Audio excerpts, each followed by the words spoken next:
सदियों से मनुष्य के मन में कई सवाल रहे हैं, जैसे हम कौन हैं और कहाँ से आए हैं। इन्हीं कुछ सवालों में से एक है कि हम जिस ब्रह्मांड का हिस्सा हैं वो कैसे बना और उसकी शुरुआत कैसे हुई।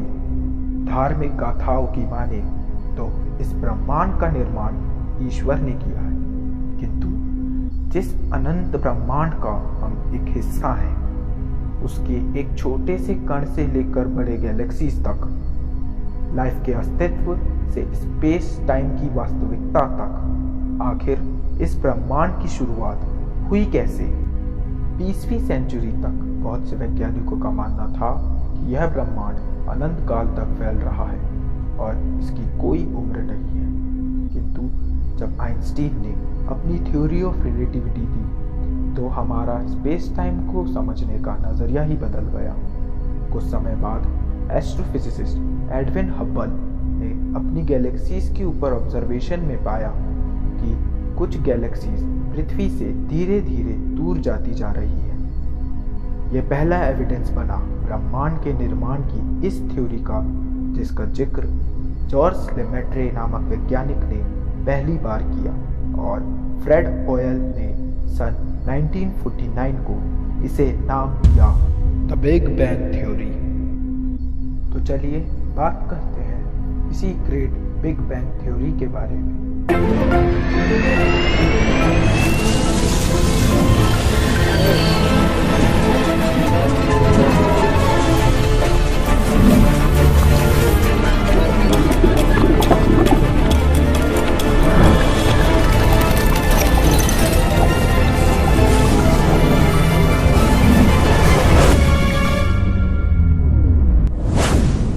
The origin of everything, the big bang, एक ऐसी कल्पना जो कहती है कि इस ब्रह्मांड का निर्माण 13.8 अरब साल पहले एक ऐसे पॉइंट से हुआ जिसमें अनंत रूप में घनी ऊर्जा केंद्रित थी।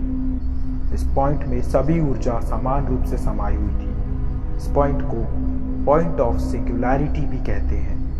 किंतु हुआ यूं कि अचानक ही इस बिंदु में बड़ा धमाका हुआ और इसी धमाके की वजह से एनर्जी, स्पेस, मैटर और टाइम का निर्माण हुआ। पर क्या ये वाकई में सच है? और अगर है तो हम इसकी पुष्टि कैसे कर सकते हैं? क्योंकि ये जब हुआ तब तो ना पृथ्वी का निर्माण हुआ था, ना हमारा, ना ही किसी अन्य खगोल पिंडों का। फिर बिग बैंग से पहले आखिर हुआ क्या? इसके बारे में हम आगे चर्चा करेंगे। वैज्ञानिकों ने बिग बैंग के बाद की प्रक्रिया को 2 स्टेजेस में बांटा है। पहला रेडिएशन एरा और दूसरा मैटर एरा। बिग बैंग होने के बाद जब एनर्जी, टाइम और फोर्स का निर्माण हुआ तब रेडिएशन एरा आया और उसके बाद आया मैटर एरा, जिसमें छोटे पार्टिकल्स, एटम्स और स्टार्स और धीरे धीरे गैलेक्सीज बनना शुरू हुई। इन एरास के समय काल को समझने के लिए हमने इन्हें और छोटे पार्ट्स में बांटा है, जिन्हें हम एपॉक्स कहते हैं। सबसे पहले आया ब्लैंक एपॉक, जिसकी शुरुआत बिग बैंग होने के तुरंत बाद हुई। इस समय ना तो मैटर था ना कोई पार्टिकल। इस स्टेज में सिर्फ एनर्जी का संचलन था और 4 फंडामेंटल फोर्स की पूर्व शाखा द सुपर फोर्स का एग्जिस्टेंस था। 10⁻⁻43 सेकेंड्स में शुरुआत हुई ग्रैंड यूनिफिकेशन इपॉक की। तब तक द सुपर फोर्स ग्रेविटी में टूट चुकी थी और बाकी बची फोर्स का नाम ग्रैंड यूनिफाइड फोर्स रखा गया। धीरे धीरे समय बीतता गया और इस एपॉक के खत्म होने तक ब्रह्मांड का तापमान 10⁻36 केल्विन तक गिर चुका था। फिर एक नई फोर्स का जन्म हुआ, जिसे नाम दिया गया द स्ट्रॉन्ग न्यूक्लियर फोर्स। इसके बाद इन्फ्लेशनरी एपॉक की शुरुआत हुई, जिसमें ब्रह्मांड तेजी से फैलने लगा। इस समय ब्रह्मांड का तापमान 10⁻33 केल्विन तक पहुंच चुका था, जिस वजह से निर्माण हुआ मैटर और एंटी मैटर का, जहां इलेक्ट्रॉन, क्वार्क्स और एंटी क्वार्क्स बनना शुरू हुए। फिर आया इलेक्ट्रोवीक एपक, जिसमें इलेक्ट्रोवीक फोर्सेस दो अलग अलग फोर्सेस में बढ़ गई। पहली फोर्स द इलेक्ट्रोमैग्नेटिक फोर्स और दूसरी force the weak nuclear force. ब्रह्मांड के निर्माण की इस प्रक्रिया में धीरे धीरे समय बीतता गया और 10⁻⁻12 सेकेंड्स में क्वार्क एपक की शुरुआत हुई। इसमें नए पार्टिकल्स का निर्माण हुआ, पर अभी भी इस ब्रह्मांड का तापमान 10⁻16 केल्विन था, जिस वजह से अभी तक सब एटॉमिक पार्टिकल्स का निर्माण शुरू ही नहीं हुआ था। समय बीतता गया और फिर आया हेड्रॉन एपक। इसमें तपते ब्रह्मांड का तापमान तेजी से गिरने लगा। क्वार्क्स ने साथ आकर बनाया प्रोटॉन और न्यूट्रॉन को। लेप्टन एपक में स्ट्रॉन्ग न्यूक्लियर फोर्स का प्रभाव रहा, जिससे बिग बैंग के 100 सेकेंड्स बाद प्रोटॉन और न्यूट्रॉन में बदलाव दिखाई दिए और दोनों ने फ्यूजन से एटम का न्यूक्लियाई बनाया। न्यूक्लियस फ्यूजन से निर्माण हुआ इस ब्रह्मांड के पहले एटम का, जो था हीलियम। फिर शुरुआत हुई मैटर एरा की, जो अरबों साल पहले से आज तक जारी है। मैटर एरा में सबसे पहले शुरुआत हुई एटॉमिक एपक की। इस एपक में इलेक्ट्रोमैग्नेटिक फोर्स का प्रभाव होने के कारण बना इस ब्रह्मांड का दूसरा एटम हाइड्रोजन। शुरू में हुए बिग बैंग के बाद से अब तक 5000 साल बीत चुके थे। धीरे धीरे ग्रेविटी का प्रभाव बढ़ने लगा, जिस वजह से हीलियम और हाइड्रोजन के एटम्स ने साथ मिलकर एटॉमिक क्लाउड्स बनाया। शुरू में यह क्लाउड्स हाईली आयोनाइज्ड प्लाज्मा के रूप में प्रेजेंट थे। फिर तापमान के लगातार घटने के कारण ब्रह्मांड फैलने लगा। अगले स्टेज की शुरुआत होने तक इन एटॉमिक क्लाउड्स ने मिलकर समूह बना लिया। फिर शुरुआत हुई गैलेक्टिक एपक की, जो बिग बैंग होने के 20 करोड़ साल बाद शुरू हुआ। इस एपक में एटॉमिक क्लाउड्स के समूह ने मिलकर छोटी छोटी गैलेक्सीज बनाने का काम शुरू कर दिया। समय बीतता गया, धीरे धीरे तारे बनने लगे और शुरुआत हुई स्टीलर एपक की। इस एपक की खास बात यह है कि ये 3 अरब साल पहले से वर्तमान तक चल रहा है। इस बीच में स्टार्स बने, जिनके वजह से रिपल इफेक्ट हुआ और रिपल के कारण न्यूक्लियर फ्यूजन हुआ।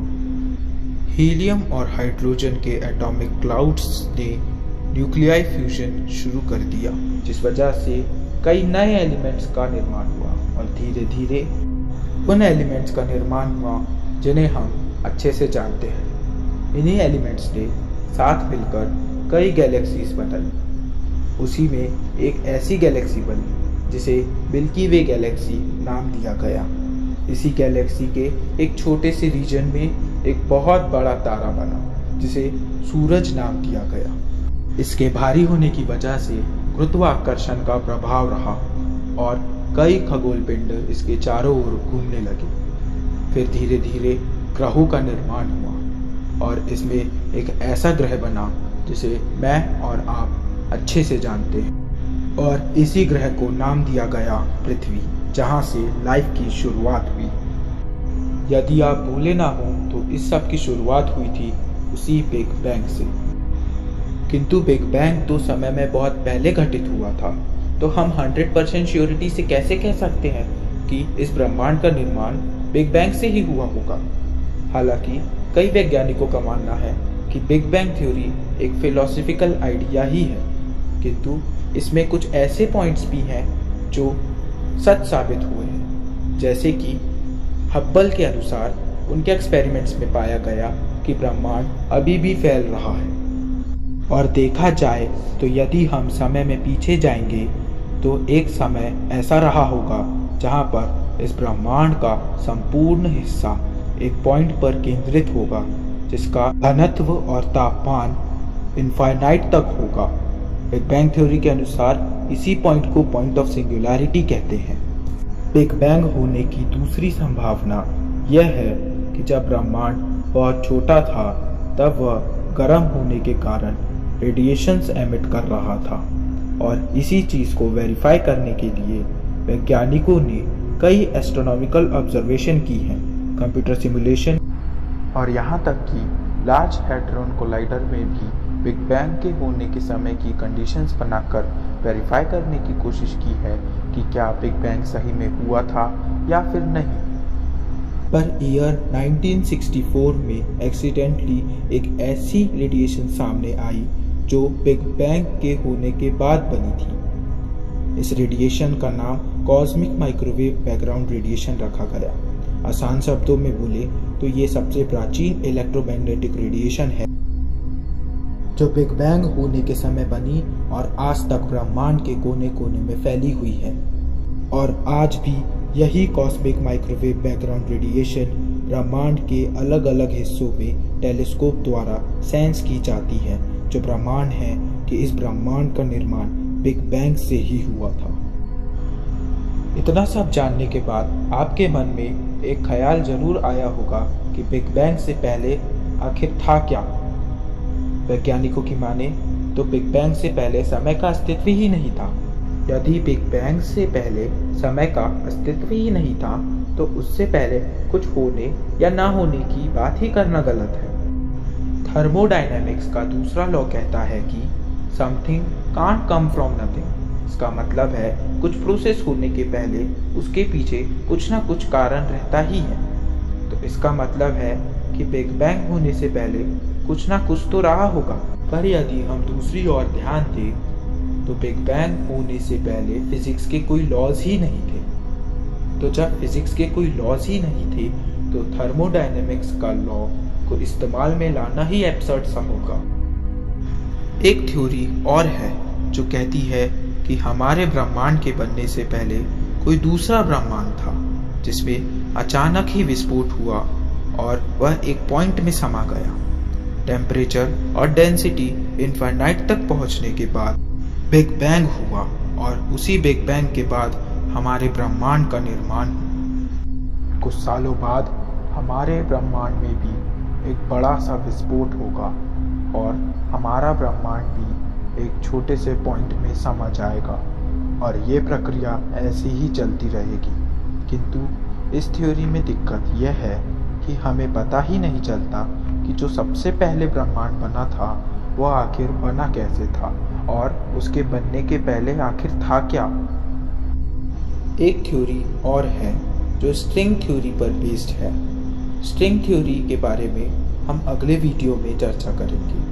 अभी इतना जान लेते हैं कि स्ट्रिंग थ्योरी में जो स्ट्रिंग्स हैं वह सबसे छोटे वन डायमेंशनल ऑब्जेक्ट्स हैं जिनके वाइब्रेट होने के अलग अलग पैटर्न से अलग अलग पार्टिकल्स जनरेट होते हैं, जैसे क्वार्क्स, इलेक्ट्रॉन्स, ग्लूऑन्स, बोसॉन्स इत्यादि। इस थ्योरी के हिसाब से कई ब्रह्मांड मौजूद हैं और ग्रेविटी के द्वारा इन स्ट्रिंग्स का इंटरेक्शन अलग अलग ब्रह्मांड से होता है। जब ग्रेविटी का प्रभाव बढ़ता है तो इन स्ट्रिंग्स के इंटरेक्शन की वजह से दो ब्रह्मांड एक दूसरे से टकरा जाते हैं और फिर बिग बैंग होता है, जिस वजह से नए ब्रह्मांड का निर्माण होता है।